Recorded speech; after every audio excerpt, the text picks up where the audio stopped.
Olá, meus caros. Eu gostaria de conversar com vocês, em linhas gerais, a respeito dos cuidados que é preciso que sejam tomados para que você não corra o risco de cair na malha fina. O primeiro cuidado, talvez eu gostaria de recomendar, é que você contratasse um contador para fazer a sua declaração do imposto de renda.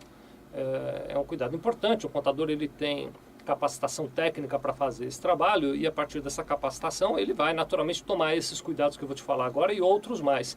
Inclusive vai ser capaz de te orientar sobre o seu comportamento tributário para que você mude eventuais coisas que você está fazendo errado e nem saiba que está fazendo errado, né? Eu não acredito muito na tese do contribuinte mal intencionado. O que eu vejo normalmente é que o contribuinte muitas vezes não percebe que está fazendo uma coisa errada e acaba caindo na malha fina sem nem perceber que está fazendo isso. Então vamos lá. O que você pode fazer para tomar cuidado para não cair na malha fina? Primeiro, você tem que ser muito cuidadoso em colocar na sua declaração todos os rendimentos tributáveis que você teve no ano de 2009. Às vezes você mudou de emprego, é comum isso, e na hora de fazer a declaração você só apresenta os rendimentos da última empresa em que trabalhou, aquela que você trabalhou lá em janeiro do ano de 2009, você esquece de colocar, então fique atento a isso. Outra questão é, lembre-se que se você incluiu dependentes na sua declaração, você deve incluir também os rendimentos que esses dependentes tiveram no ano de 2009, mesmo que os rendimentos deles sejam abaixo de 17.215, que é o limite de isenção. Mesmo assim você deve incluir os rendimentos desses dependentes ali. Fique muito atento, porque às vezes o dependente ele trabalha 2 meses do ano, né? E aí para de trabalhar e você esquece de colocar isso, então tome muito cuidado em incluir esses rendimentos dos dependentes. Vou dar uma olhada aqui na minha colinha para não esquecer de te falar nada. Tome cuidado com as despesas dedutíveis. Se você optou pelo que eu estou chamando de modelo completo da declaração, que é aquele na qual você deduz pensão alimentícia, despesas médicas, despesas com instrução, fique atento para que você tenha todos os comprovantes dos pagamentos efetuados para cada uma daquelas despesas, né? E que as despesas correspondam realmente a custos ligados a você e a seus dependentes. Um dos cuidados que a Receita Federal faz na hora de olhar a declaração é a proporcionalidade, a razoabilidade entre o valor da despesa dedutível e o rendimento do contribuinte, né? Tem contribuinte que tem um rendimento de 30 mil reais num ano e teve 20 mil reais de despesas dedutíveis. Isso chama a atenção da Receita Federal. Não há na lei absolutamente nada que impeça determinado contribuinte de ter esse volume de despesa. Pode ser que ele tenha sofrido um acidente e teve muita despesa médica. Mas o que eu estou dizendo é, tome cuidado com essa razoabilidade. Se você de fato teve a despesa muito grande, é provável até que você caia na malha fina, mas aí quando você cai na malha fina você apresenta os comprovantes daquela despesa. Então fique atento com relação a isso, né? Outra questão também comum para cair na malha fina é aquela pessoa que deveria ter pago o Carnê-Leão e não pagou. Estão obrigados ao recolhimento do Carnê-Leão todas as pessoas que recebem rendimentos de pessoas físicas. Então, por exemplo, se você é proprietário de imóveis que estão alugados para pessoas físicas, você deve todo mês recolher o Carnê-Leão. Ou se você é um profissional liberal, vamos imaginar que você seja um médico, e atende pessoas físicas no seu consultório e dá recibos pessoais para elas, você tem que fazer o Carnê-Leão. Quem não faz o Carnê-Leão tem um risco grande de ficar na malha fiscal também. Bom, muito bem. Outra questão é a questão dos valores dos bens adquiridos ou vendidos durante o ano de 2009.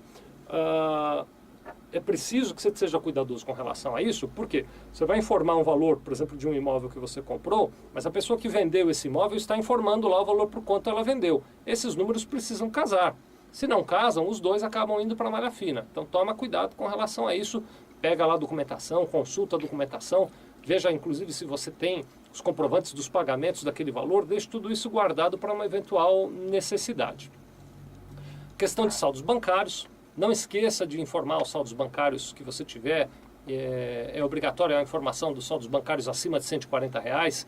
Então vá buscar nos bancos. O prazo para entrega dos informes de rendimento acabou no dia 28 de fevereiro agora. Mas, eventualmente, se você não recebeu, você pode ir até a sua agência bancária pegar um informe de rendimento. Se preferir, você pode pegar pela internet, se você usa esse sistema, ou nos caixas eletrônicos dos bancos também é possível tirar. Mas vá buscar todos os informes daqueles bancos onde você manteve conta para não correr o risco de ficar na malha fina. É muito comum, e eu recomendo que você evite esse tipo de coisa, que algumas pessoas, especialmente a família, né, sempre tem... dizem que o cunhado é o vilão da história toda, então vamos deixar o cunhado com esse crime, né? Sempre tem um cunhado que pede para comprar um bem e colocar no teu nome, ou sempre tem um cunhado que pede para colocar um dinheiro na sua conta bancária, evite esse tipo de coisa. Sempre que você empresta o teu CPF para esses cunhados que existem aí pela vida, você corre o risco de ter problemas. Evite ao máximo emprestar seu CPF. Não faça isso. Isso não é aconselhável sob todos os aspectos, viu? Peça ao seu cunhado que encontre outra solução. Que mais? Outra questão importante para você tomar cuidado é se lembrar que a Receita Federal ela dispõe de uma série de informações eletrônicas que chegam na mão dela.